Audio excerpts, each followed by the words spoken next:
స్థానిక సంస్థల ఎన్నికల్లో శాసనమండలికి మన జరిగిన ఎన్నికల్లో మా జిల్లాలో ఉన్న ప్రజాప్రతినిధులు అందరూ కూడా కలిసి ఏకగ్రీవంగా నన్ను ఎన్నుకోవడం జరిగింది. ఇవాళ వచ్చి చైర్మన్ గారి దగ్గర ప్రమాణ స్వీకారం చేశాం. ఆ నేపథ్యంలో మా జిల్లాకు సంబంధించిన మా పెద్దలందరూ కూడా ఇవాళ నాతో పాటు ఇక్కడ వచ్చినందుకు వాళ్ళందరికీ కూడా పేరు పేరున, అలాగే వారితో పాటు ఇక్కడ మా ఇంతకుముందు నా సహచరులుగా నాతో పాటు పార్టీలో పనిచేసిన పెద్దలు, ఇప్పుడు శాసనమండలి సభ్యులుగా ఉంటున్న పెద్దలు కూడా మరి నాతో పాటు ఇచ్చేసిన వీరందరికీ కూడా పేరు పేరున కృతజ్ఞతలు తెలియజేసుకుంటున్నా. ముఖ్యంగా ఈ బాధ్యత నా మీద పెట్టిన ఇది శాసనమండలి సభ్యుడిగా ఉండాలని మరి నిర్ణయించిన పార్టీ అధ్యక్షులు జగన్మోహన్ రెడ్డి గారికి, మరి వారితో పాటు ఇక్కడున్న పెద్దలందరికీ కూడా మళ్లీ ఒకసారి నేను మనస్ఫూర్తిగా వాళ్ళకి ఇది కృతజ్ఞతలు తెలియజేస్తూ, తప్పకుండా వారి మనసులో ఏముందో వాళ్ళు ఏదైతే కోరుకుని కార్యక్రమం చేయాలని కోరారో దాని అంతటినీ కూడా మరి నేను నిర్వర్తిస్తానని చెప్పి చేస్తానని చెప్పి మనస్ఫూర్తిగా వాళ్ళకి మాటిస్తున్నాను. ఈ నేపథ్యంలో అది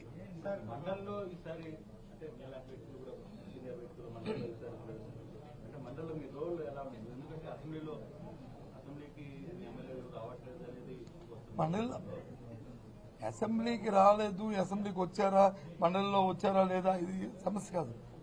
ఏదైతే ప్రజల తరఫున మా పార్టీ బాధ్యతాయుతంగా ఈ అంశాలు అయితే ప్రజలకి దానివల్ల మంచి జరిగి మేలు జరుగుతుందో, ఏదైతే ప్రభుత్వాలు వచ్చి ప్రజలకు ఇచ్చిన మాటలు వాగ్దానాలు ఉన్నాయో అవి నెరవేర్చాలనేది తప్పకుండా నెరవేర్చి ప్రజలకు మేలు జరగాలనేది మా తాలూకు అభిప్రాయం. ఎవరి మీద బురద జల్లాలని, ఎవరి మీద రాయిస్తాలని అది చూసి ఆనందించాలనేది మా అభ్యంతరం కాదు.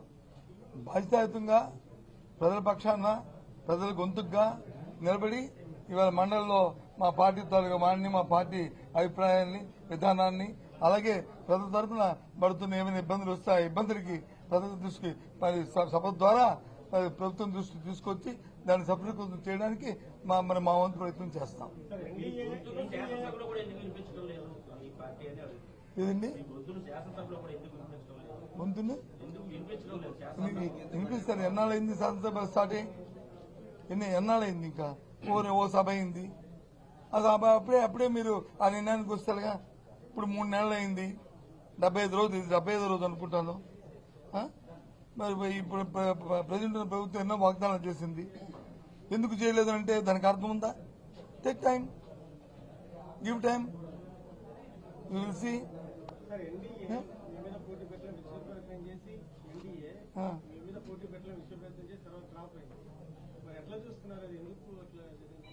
ఆ రేపుతో చేశారని నా అభిప్రాయం కాదు. కానీ జిల్లాలో ఉన్న ప్రజాప్రతినిధులు అన్ని పక్షాలు అందరూ కూడా ఏకగ్రీవంగా జిల్లా అభివృద్ధి కోసం చేయాలన్న ఆలోచన ఉన్నదనే అనేది నేనైతే ఒక సదుద్దేశంతో తీసుకున్నాను. ఆ ప్రకారమే రాబోయే కాలంలో కూడా విశాఖపట్నం జిల్లా పూర్తిగా, అలాగే మా ఉత్తరాంధ్ర ప్రాంతం పూర్తిగా ఒకే మాట మీద మరి అభివృద్ధి చెందాలి, రాజకీయాలకు అతీతంగా అనేది ఈ ఎన్నిక ద్వారా నేను కోరుకుంటున్నాను. ఏదమ్మా మా పార్టీ విధానాన్ని మేము ఎందుకు వదులుకుంటాం? అది మళ్ళీ దీని మీద మళ్ళీ చర్చించుకుంటాం. మాది ఈ క్షణంకైతే అదే విధానం, అది కొనసాగిస్తాం అనేది మా పార్టీ నిర్ణయం చేసుకున్న తర్వాత మళ్ళీ మీకు చెప్తాను. నేను అది మా అధ్యక్షుడు చెప్తారు, లేకపోతే నేను చెప్తాను, లేదా మా పార్టీ ఫోరం మీద చెప్తాము, లేదా మా పార్టీ నాయకులు చెప్తారు, మా స్పోక్స్ పర్సన్ చెప్తారు, ఎవరైనా సరే చెప్తాము. ప్రతి పార్టీకి విధానాలు ఉంటాయి. ఆ విధానం ద్వారా పార్టీలు ముందుకెళ్తాయి. దాని ప్రకారం వెళ్తాము. అంతేగాని ఇది లేదు, అది ఉంది, ఇది లేదు కాదు. ఒకసారి అప్ అండ్ డౌన్స్ వస్తాయి, రాత్రి వస్తుంది, పగలు వస్తుంది, అలాగే పగలు రాత్రి అవుద్ది. ఆ రకంగా ఉంటాయి.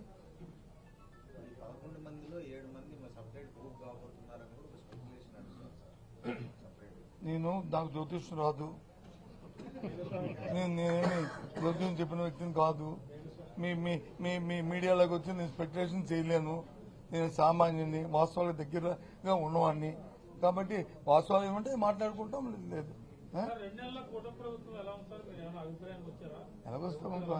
ఎలాగొస్తామబ్బా, రాజకీయాలు వేరు, వాస్తవాలు వేరు. రాజకీయాల్లో మాట్లాడుకోవాలంటే ఇచ్చిన మాటను వచ్చి మన్నాడే అమలు జరపలేదని అనుకుంటాం. వాస్తవానికి వస్తే పరిస్థితులు వచ్చి మన చక్కదిద్దుకొని చేయాలని అనుకుంటారు. అయితే మాలాంటి వాళ్ళు ఏమనుకుంటామంటే ఇది పరిస్థితి తెలిసే కదా వాగ్దానాలు చేశారు కదా, పరిస్థితి తెలిసే కదా చేశారు కదా, చేస్తే బాగుంటుంది, ప్రజలకు మేలు జరుగుతుందని మేము అనుకుంటాం. దానికి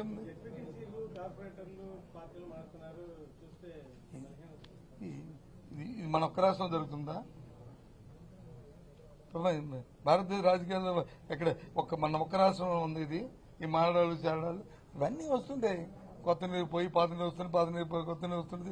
మానవుడి తాలూకా విధానాలు ఉంటాయి, ఆలోచనలు ఉంటాయి, ఆశలు ఉంటాయి.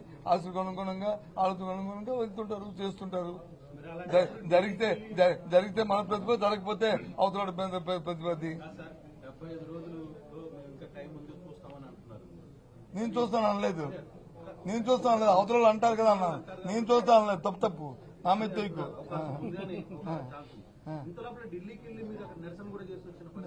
దాని వేరు ఇది వేరు.